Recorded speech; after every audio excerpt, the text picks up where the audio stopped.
What happens when a reality TV love story faces real courtroom consequences and the cameras can't edit the outcome?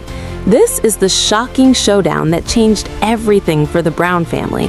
And trust me, you won't believe how it ends. So hit subscribe right now and join thousands of viewers who don't miss the real story behind the headlines. The morning the courthouse doors opened, the atmosphere felt less like an ordinary legal proceeding and more like the final chapter of a story millions believed they already understood. Yet as cameras flashed and whispers moved through the crowd, it became clear that no one truly knew how this confrontation would unfold, because behind the familiar faces seen for years on television lived private tensions that had quietly expanded into something impossible to contain. And when Christine stepped from the vehicle, her posture calm and steady, there was a quiet determination in her expression that told observers this was not an impulsive decision, but the result of long reflection. While moments later, Cody appeared, projecting resolve, though subtle strain around his eyes hinted at the pressure of standing at the center of a public turning point. And as both entered the courthouse, the symbolic weight of the building seemed to echo the seriousness of what lay ahead. Inside the courtroom, the judge reminded everyone that this was a place for facts, not spectacle, a statement that shifted the mood instantly, because although their relationship had long played out in front of audiences, this setting demanded precision, accountability, and evidence. Christine sat composed, hands folded, focusing forward, while Cody leaned back, attempting a confident posture, yet his tapping fingers suggested restless anticipation. And when opening statements began, the contrast between their perspectives sharpened. Christine's attorney described years of consistent caregiving, highlighting school routines, medical appointments, and the everyday responsibilities that form the backbone of a child's stability, emphasizing that her request for primary custody was rooted not in rivalry, but in maintaining continuity for their daughter, while Cody's attorney countered by asserting that he sought equal involvement and believed his parental bond had been unfairly limited, framing the issue as a need for shared responsibility rather than exclusion. And as the courtroom absorbed these arguments, it became evident that the dispute extended beyond simple disagreement into fundamentally different interpretations of partnership and presence. Witnesses followed, offering accounts that painted daily life in practical detail. Neighbors recalled seeing Christine at school pickups and community events, describing her as a steady presence, while acknowledging that Cody appeared less frequently due to broader obligations. And when asked to recall specific recent overnight stays, Cody hesitated, unable to provide a clear date, a pause that lingered longer than any accusation and subtly shifted the room's energy, because uncertainty in a moment requiring clarity carries its own message. Then came the reading of messages between the two parents, some focused on scheduling, others reflecting frustration, and though emotional tone is natural during separation, the judge carefully observed language that could affect cooperative parenting, reminding both parties that respectful communication forms the foundation of effective co-parenting arrangements. And when a school counselor testified via video, stating that their daughter expressed love for both parents, yet felt stress from ongoing conflict, the human dimension of the case came into sharper focus. Christine's composure briefly softened with visible emotion, while Cody remained still, absorbing the implications. And the judge emphasized that the child's well-being remained paramount, guiding every consideration before the court shifted to property matters, specifically the land known as Coyote Pass, a parcel once presented as a shared dream representing unity and future planning. Christine's attorney introduced financial records, demonstrating documented contributions toward acquisition and maintenance, arguing that regardless of original vision, monetary investment created measurable interest deserving recognition. While Cody's attorney maintained that the property had been intended as a collective family project rather than an individual asset, suggesting that dividing it contradicted its foundational purpose. And as appraisers detailed current market value, indicating significant appreciation, murmurs traveled through the gallery, revealing how numbers can transform sentiment into tangible consequence. Cody expressed concern that reducing the property to a financial calculation overlooked its symbolic meaning.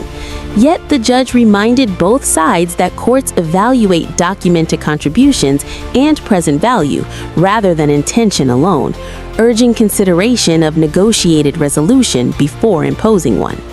And through hours of testimony, the broader narrative emerged of promises discussed, plans delayed, and expectations evolving until the final day arrived, carrying an unusual stillness.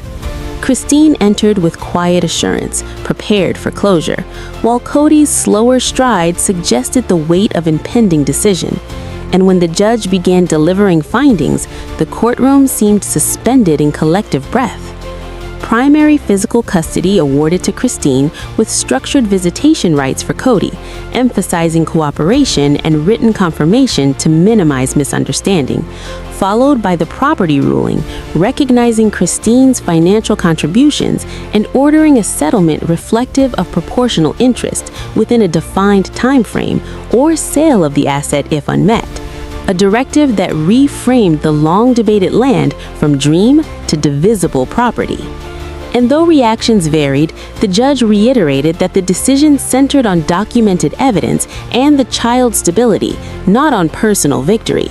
And as proceedings concluded, Christine expressed that her goal had been protection and fairness rather than harm, underscoring the principle that seeking clarity need not equate to hostility. While Cody maintained composed silence, processing a shift that altered not only logistics but narrative identity. And as they stepped back into public view, cameras capturing every movement, the deeper significance resonated beyond headlines. This moment represented accountability, transparency, and the restructuring of family dynamics under legal guidance, reminding observers that even highly public relationships ultimately answer to private responsibilities, and that when long-standing tension meets formal review, outcomes may redefine expectations for everyone involved, leaving audiences reflecting not merely on who prevailed, but on how growth often requires confronting difficult truths and choosing structured resolution over lingering uncertainty, setting the stage for whatever future chapters will be written beyond the courthouse steps.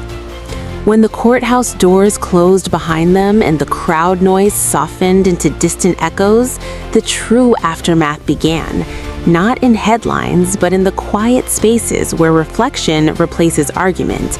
And although the ruling had provided structure, the emotional recalibration for both Christine and Cody unfolded gradually, shaped by routines, responsibilities, and the awareness that public perception would continue long after legal documents were filed. Christine returned to Utah, stepping into a home environment filled with supportive voices. Yet, even amid congratulations, she understood that stability is maintained through consistency, not celebration. And so her focus shifted immediately toward reinforcing normalcy for her daughter, establishing schedules, coordinating communication, and honoring the visitation framework outlined by the court. Because the ruling was not an ending, but a blueprint requiring cooperation to succeed. Cody, meanwhile, retreated from immediate media response, choosing instead to process privately, as conversations with advisors and family members revolved around financial logistics, timelines for settlement, and the practical implications of the property order. The 6-month window established by the judge carried weight, transforming what had once been an abstract dispute into a measurable obligation, and discussions regarding appraisal-based valuation, refinancing options, or potential sale scenarios underscored that Coyote Pass was no longer a symbolic aspiration, but an asset subject to resolution. And as these realities settled, the broader narrative surrounding identity began to shift.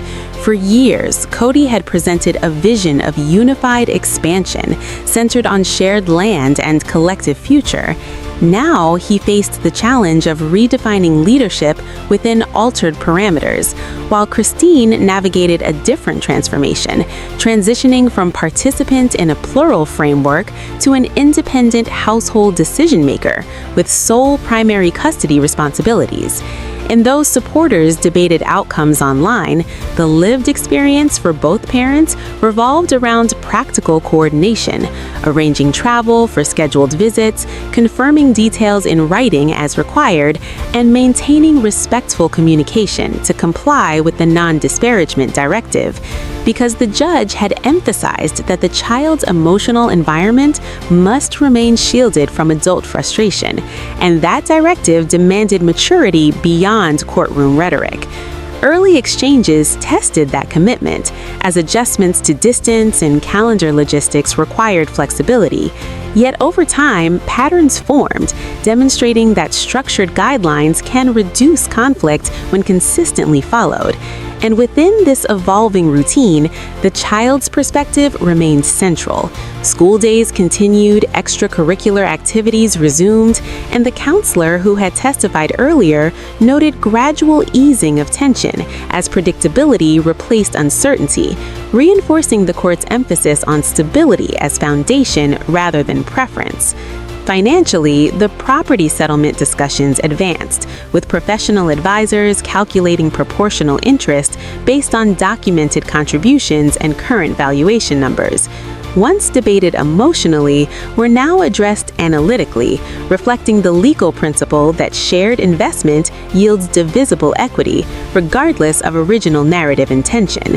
And while the possibility of forced sale remained if payment terms were unmet, negotiations aimed to avoid that outcome, recognizing that liquidation would affect multiple stakeholders. And over weeks, incremental progress suggested that resolution through compliance would prevail, highlighting how structured deadlines encourage action where prolonged disagreement once stalled momentum. Publicly, interviews remained measured, Christine expressing gratitude for clarity and reiterating commitment to cooperative parenting, Cody acknowledging the difficulty of transition while affirming desire to maintain meaningful involvement. And though critics and supporters alike interpreted tone through varied lenses, the consistent message from both centered on prioritizing their daughter, a refrain that gradually softens polarized commentary as audiences recognized that the spectacle of confrontation had given way. To the quieter work of adaptation within extended family circles, adjustments also unfolded. Relationships recalibrated, boundaries redefined, and conversations once avoided addressed with greater transparency, because the trial had illuminated unresolved expectations and in doing so created opportunity for recalibration. Robin and other family members navigated their own responses, balancing loyalty with acceptance that legal determinations carry authority beyond personal preference. And as months progressed, the tangible effects of the ruling became evident. Scheduled visitations occurred with increasing regularity, written confirmations reduced last-minute misunderstandings, and financial arrangements approached completion, demonstrating that compliance fosters predictability, which in turn supports emotional equilibrium. And through this process, the narrative arc evolved from dramatic showdown to pragmatic rebuilding, reminding observers that while courtroom moments capture attention, lasting change is constructed through daily discipline and mutual restraint. The land once envisioned as collective promise transitioned into resolved account entries, symbolizing closure rather than contention. And with settlement fulfilled, the looming threat of forced sale dissipated, allowing each party to plan independently without lingering financial entanglement, a development that underscored the broader theme of autonomy emerging from accountability. And as the public conversation gradually shifted toward news stories, the enduring takeaway from this chapter crystallized. Growth often follows structured resolution, and respect for legal guidance can transform even deeply personal disputes into manageable frameworks for future cooperation. Ultimately, the The significance of these events rests not in spectacle, but in demonstration that when conflict is addressed through measured process and focused on child-centered outcomes, stability can emerge from division, offering a model of transition that, while imperfect, reflects commitment to responsibility over rivalry, and suggesting that the most meaningful victories are those measured in sustained well-being rather than momentary triumph. In the end, this wasn't just about custody or property, it was about accountability, growth, and a new chapter no one saw coming. If you want more real stories told without the filters, make sure you hit subscribe right now and be part of the fastest growing community that never misses the truth behind the drama.